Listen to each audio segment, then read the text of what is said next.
Several years ago, I was attending a conference, and one of the speakers was talking about his experience in having worked with Mother Teresa in the slums of Calcutta. And he went there just to work for about a month or so because he wanted to know her a little better and know what her mission was. And of course, having the privilege to work with many people I'd considered a living saint even before she died, he took the opportunity. And upon his arrival and being introduced to Mother Teresa, he was simply walking around the streets of Calcutta, and it wasn't long after that Mother, as she often did, sort of ordered him around, said, "Pick this man up, bring him with us." And the man was relating the story to the group gathered in this conference, and this man picked this man up who was in the streets and brought him to one of Mother Teresa's homes, and she said, "All right, undress him, bathe him, and then let me know when you're done." So the man took this man who was lying in the streets probably for months and maybe years, barely surviving. And at one point, as he's giving this man a bath and trying to recover his dignity after being on the streets for so long, he had looked the man in the face and he stopped for a second. And it seemed as though the face of the man had changed. He wasn't quite sure exactly what he was looking at, but he was sure that he saw a man with a beard looking back at him in the tub. And so he shook it off, thinking maybe that he was a little nuts. And he finished his job, and when he got done and the man was reclothed again, he began walking out when he met Mother Teresa, who stopped him, looked him in the eye, and said, "You saw him, didn't you?" The reference there, of course, would have been the fact that this man had seen the face of Jesus in this man that he was bathing. We're privileged today to hear, friends, from the very axis, from the very center of Jewish and Israel history. It's something that they called the Shema. Not Shema, it's Shema, really, in Hebrew.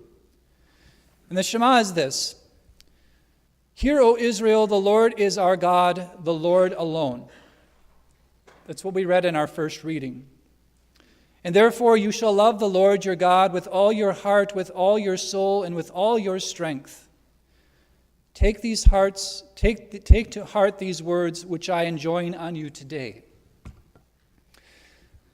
We can't underestimate the importance of the Shema in Israel's history.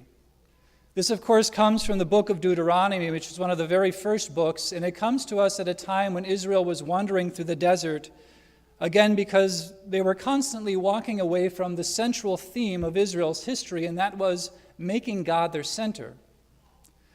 In Jesus' time, this eventually found its way into a radical repetition of the Shema. "Hear, O Israel, the Lord is our God, the Lord alone, the Lord alone, the Lord alone."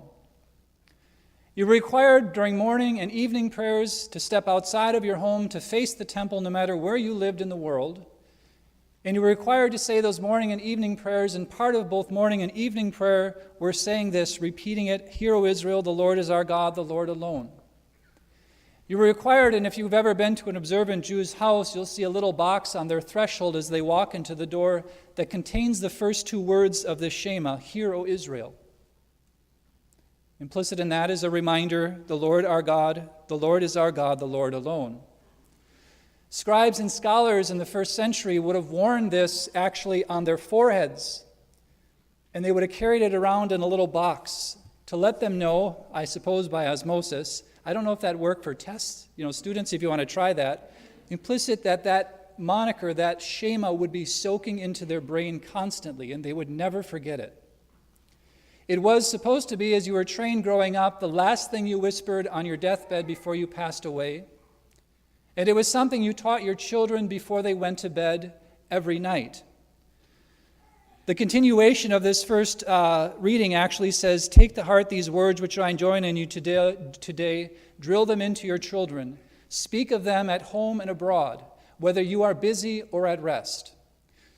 As a priest, I have the privilege to read that every week in our night prayers.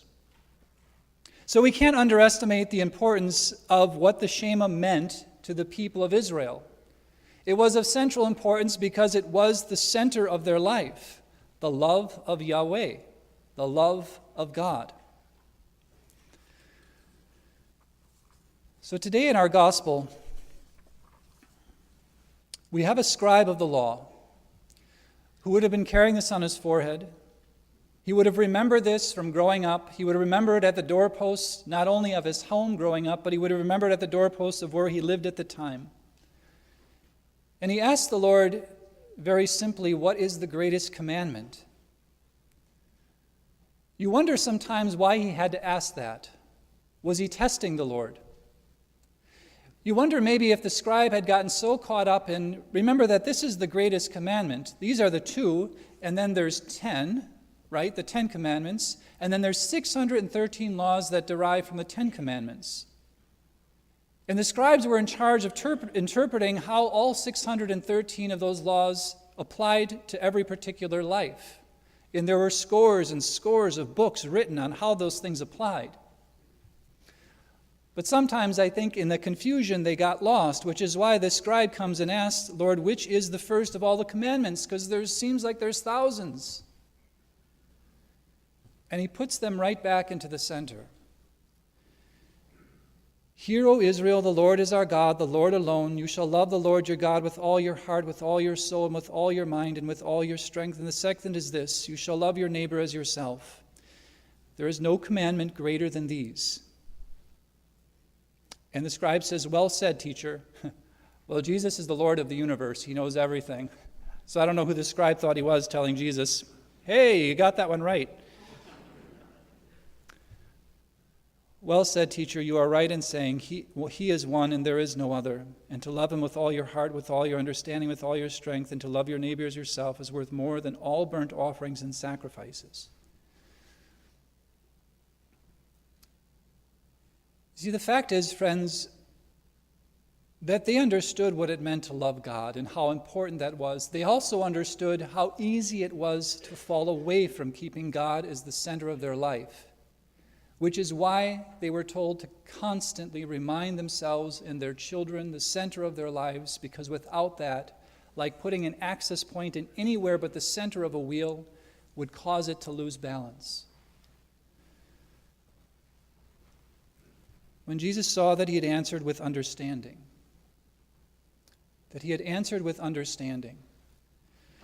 that word, I think, understanding, is something that we need to take note of in this gospel because it's sort of the linchpin of the connection of this man who Jesus has just saw. And when you hear saw in the Bible, when you hear that Jesus looked on somebody, it means more than just a glance. It means in some sense he looked into their soul. He saw the man had understanding. Understanding is a gift of the Holy Spirit. And what does it help us do? Understanding helps us to grasp the truth of our holy religion. By faith we know them, but by understanding we learn to appreciate and relish them. It enables us to penetrate the inner meaning of revealed truths.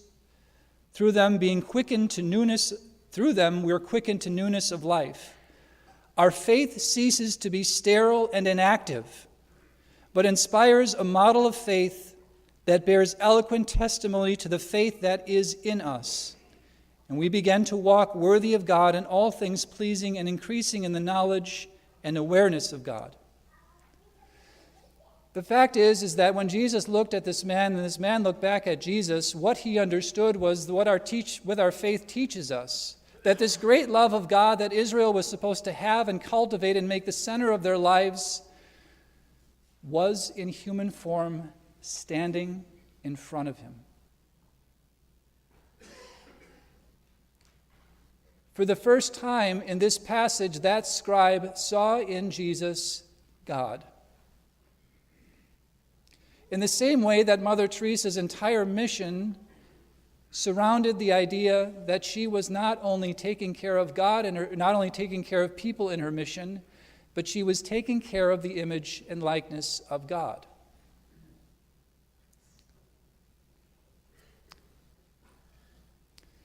That's why the 2 commandments Love God, yes, with your whole heart, with your whole being, with your whole mind, with your whole strength. And then love your neighbor as you love God.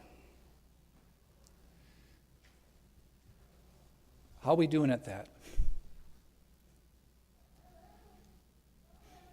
It increases our knowledge and awareness of God. See, friends, the reality is that many times in our life, we put the center in the wrong place. And like a wheel out of balance, our lives get out of balance. So I was joking with Deacon Brian in the sacristy before, and I guess I did this little exercise on my own. If you were to say the Shema now, "Hear, O Israel, the Lord is our God, the Lord alone, and you shall love the Lord your God with your whole heart, with all your soul, mind, etc." Could you put anything in place of the Lord in that passage? I'll give you an example. "Hear, O Israel, your car is your God, your car alone. And you shall love your car with your God, with your whole heart, with your whole mind, with your whole soul, with your whole strength." How about your job? "Hear, O Israel, the Lord is our God, the Lord alone." Or the job, your job is your God, your job alone. "You shall love your job with your whole heart, with your whole soul, with the whole mind." You can pick anything in your life. Your investments. "Hear, O Israel, the investments are your God, your investments alone." Do you see what I'm driving at? None of the stuff I mentioned in place of the Lord is bad in itself. But so oftentimes it ends up becoming the center of our lives, and the reason why is because we don't remind ourselves enough of what the center of our life should be. Mass attendance is really down. And our culture tends to lose its balance when we stop reminding ourselves of God. Why does God require us to come to Mass every Sunday?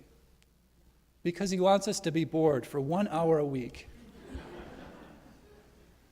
No, it's to remind us again of who the center of our lives needs to be if they're going to be operating properly.